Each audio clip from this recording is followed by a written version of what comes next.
আমাদেরও রাজ্যেও উড়িষ্যাও দেখলাম যে মহিলাদের নির্যাতন হচ্ছে।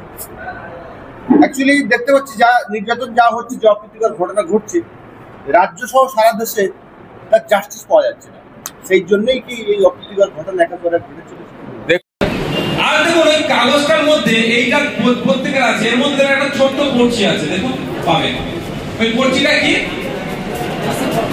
এই আপনারা দেখুন, ব্যাপারটা হচ্ছে আমরা চাই ফাস্ট ট্র্যাক কোর্টের মাধ্যমে বিশেষ করে মহিলা আর শিশুরা যারা যৌন নির্যাতনের শিকার হচ্ছে, ফাস্ট ট্র্যাক কোর্টের মাধ্যমে দ্রুত বিচারের ব্যবস্থা করে দেওয়া, তাহলে দেখবেন হয়তো এগুলো কিছু কমতে পারে। দুর্ভাগ্য, যখন কোনো অনৈতিক ঘটনা ঘটে যাচ্ছে, crime against women or child, তখন আমরা কি দেখছি? শাসক দল সেই ছেলেগুলোকে বাঁচানোর চেষ্টা করছে। ছোট্ট ঘটনা, লাভ অ্যাফেয়ার, ও প্রেগনেন্ট ছিল, খদ্দের ধরছিল, এই ধরনের বলে আড়াল করার চেষ্টা করছে। ওয়েস্ট বেঙ্গলে হচ্ছে, গত কয়েকদিন ধরে উড়িষ্যাতে যেভাবে পরপর ঘটনা ঘটছে, আপনি শুধু উড়িষ্যা নয়, সারা রাজ্যে দেখুন, উত্তরপ্রদেশ, গুজরাট, বিভিন্ন রাজ্যে দেখুন যেভাবে মহিলাদের উপর অত্যাচার নেমে আসছে, এগুলো বন্ধ হওয়া দরকার। মহিলা নির্যাতনে সারা পৃথিবীর যে দেশগুলো আছে, আমাদের দেশের অবস্থান কোন জায়গায় দেখলে দেখা যাবে যে বৃহত্তর গণতন্ত্রে মহিলা বা শিশু সব এবং নাগরিক সুরক্ষিত নয়, যেটা মোটেও বাঞ্ছনীয় নয়। কিন্তু অন্য রাজ্যে যে ঘটনাগুলো ঘটে যাচ্ছে আমাদের রাজ্যেও ঘটছে, কিন্তু আমাদের রাজ্যের শাসক দল অন্য অন্য রাজ্যকে দেখিয়ে তারা বৈতরণী পার করার চেষ্টা করে। দেখুন, এইটা দিয়ে জাস্টিফাই হয় না।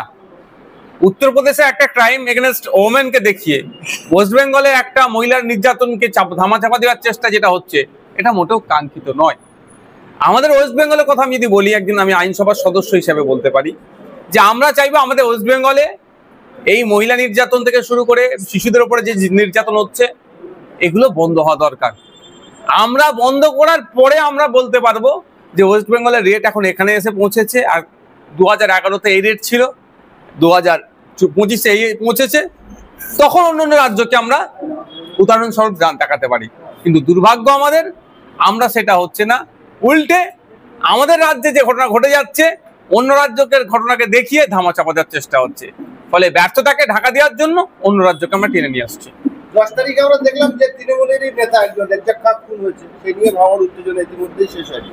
আমরা আজকে দেখলাম, আজকে যে সভায় আপনি উপস্থিত হয়েছে, সেই সভার ফেস্টুন ব্যানার ছাড়া কি করলেন? দেখুন, দুষ্কৃতীরা ছেড়েছে, আমি এর থেকে বেশি এখন বলবো না। অফিসার এসেছিলেন একজন, আমার সাথে কথা বললেন, তাকে বিষয়টা বললাম, আমাদের লিখিত অভিযোগ দায়ের হচ্ছে। আমি একটা কথা বললাম যে আপনারা জানেন এখানে একটা রাজনৈতিক দলের কর্মসূচি হবে, স্বাভাবিকভাবে এখানে প্রোটেক্ট করা দরকার ছিল, অর্থাৎ এখানে আপনাদের ফোর্সের চাই সিভিক ভলেন্টিয়ার হোক বা কনস্টেবল রাখা দরকার ছিল। সেই বিষয়টা তিনি যে উত্তরটা দিলেন আমাকে সে তত পছন্দ লাগেনি। তারপরেও বলছি, দুষ্কৃতীরা এসে রাতের অন্ধকারে আমাদের এখানে অঞ্চল, পোলরহাট 1 নম্বর অঞ্চল, পোলরহাট 2 নম্বর অঞ্চলে আজকে অঞ্চল সম্মেলন আছে, অর্থাৎ রাজনৈতিক একটা কর্মসূচি আছে, ইন্টারনাল কর্মসূচি।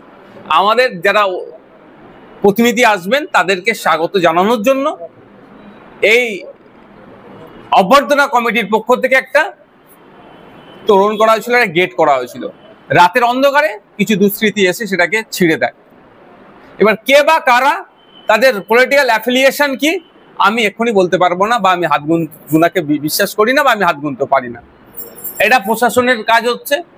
যে বা যারা এই ব্যানারকে, গেটকে ছিঁড়ে অস্থিরতার পরিবেশ তৈরি করতে চেয়েছিল, হিংসার পরিবেশ তৈরি করতে চেয়েছে, আমরা তাদের ফলে তো পা দেব না। তাদের বিরুদ্ধে কঠোর ব্যবস্থা প্রশাসনকে নিতে হবে। এই প্রশাসন দেখুক, বা রাজ্য সরকার দেখুক, বা প্রধান দল, শাসক দল দেখুক যে পশ্চিমবাংলায় গণতন্ত্রটা কিভাবে, শাসক দলের যিনি চিফে আছেন দেখুক যে পশ্চিমবাংলার গণতন্ত্রকে কিভাবে গলা টিপার চেষ্টা হচ্ছে। গণতন্ত্রের বিরোধীরা যত শক্তিশালী থাকবে, ডেমোক্রেসি ততটাই সুরক্ষিত থাকবে। কিন্তু দুর্ভাগ্য আমাদের, কি রাজ্য সরকার কি কেন্দ্র সরকার দেখুন সবসময় অপোজিশনের গলা টুটিকে টিপে ধরার চেষ্টা করছে, অর্থাৎ ডেমোক্রেসিকে দুর্বল করার চেষ্টা করছে। আমরা এটা হতে দেব না। আমাদের সর্বোচ্চ দিয়ে ডেমোক্রেসিকে শক্তিশালী আমরা করব। উত্তরপ্রদেশে একজন সেনাকে আক্রমণ করা হলো, আধা সামরিক বাহিনীর তিনি একজন জওয়ান ছিলেন যতটুকু খবর দেখতে পেয়েছি।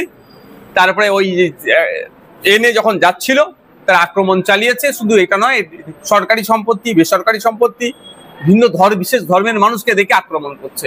এটা ধর্মের নামে উন্মাদনা ছড়ানো হচ্ছে। ধর্ম এটা কোনোদিন করতে পারমিট দেয় না।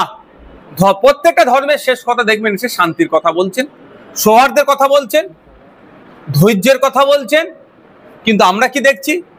একটা বিশেষ ধর্মকে সামনে রেখে, বিশেষ পোশাককে সামনে রেখে যে বিশৃঙ্খলা ছড়াচ্ছে, সেটা তার ধর্ম যেমন পারমিট করে না, সংবিধানও পারমিট করে না।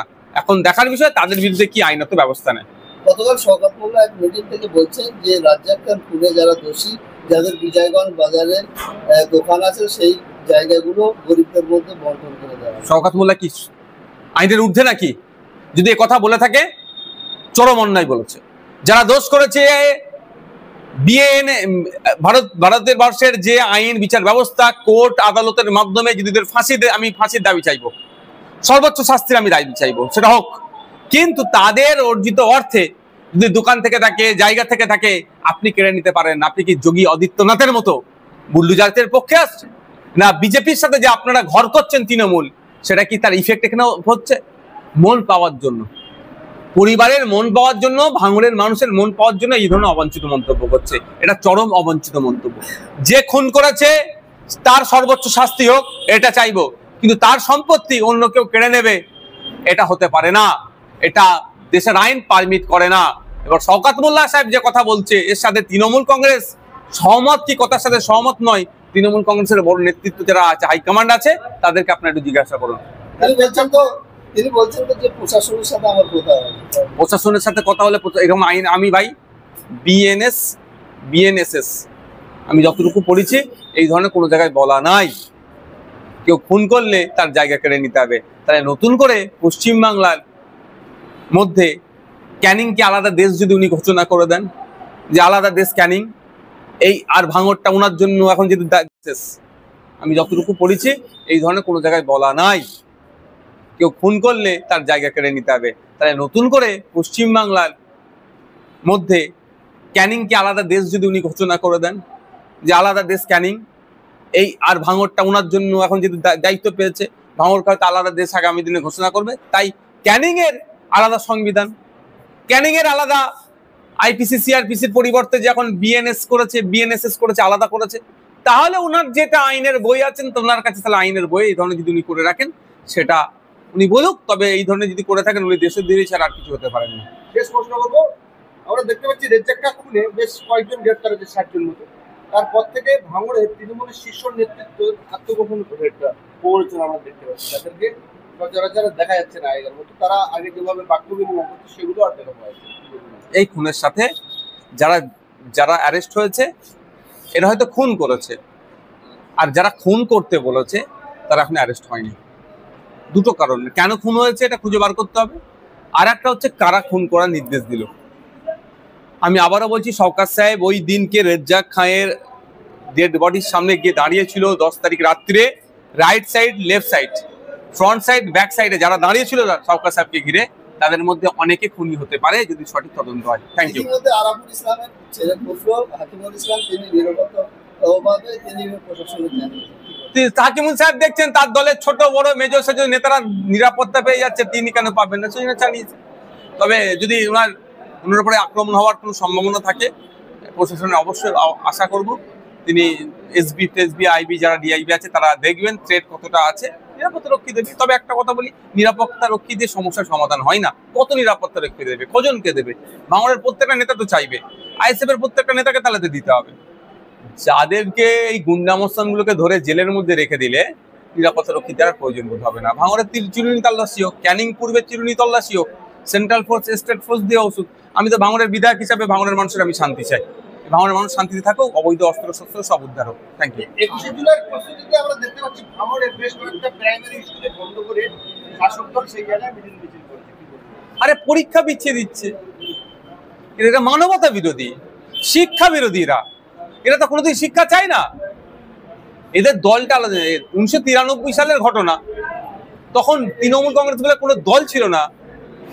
আর এখন বলছে তাদের সহিত, মানে এইটাই তো সব থেকে বড় অসত্য কথা। আর একটা কথা আমি বলতে পারি যে 21শে জুলাইয়ের কমিশনের রিপোর্ট পাবলিশ করা হোক, এই দাবিটা তৃণমূলের বন্ধুদেরকেও বলবো উত্থাপন করা হোক। কারণ সেই সময় মমতা ব্যানার্জি মহাশয়ের ওপরে যে প্রাণঘাতী হামলা চালিয়েছিল, উনি প্রাণে মরে যায়, হয়তো নাও বাঁচতে পারতেন। সিরাজুল হক মন্ডল বলে যে ছেলেটি পুলিশের কনস্টেবল ছিল, পুলিশের একজন তিনি কর্মী ছিলেন, তিনি সামনে দাঁড়িয়েছিলেন, তার ঊর্ধ্বতন অফিসারের দিকে বন্দুক তাক করে যে এই মারামারি মার বন্ধ হোক মমতা ব্যানার্জির ওপরে, নালে গুলি করে দেবো। ফলে একটা বড় ইতিহাস আছে, কিন্তু সেই সিরাজুল হক মন্ডল আজকে কোথায়, তার বর্তমানে স্ট্যাটাস কি, সেটাও আপনারা খুঁজুন। ধন্যবাদ।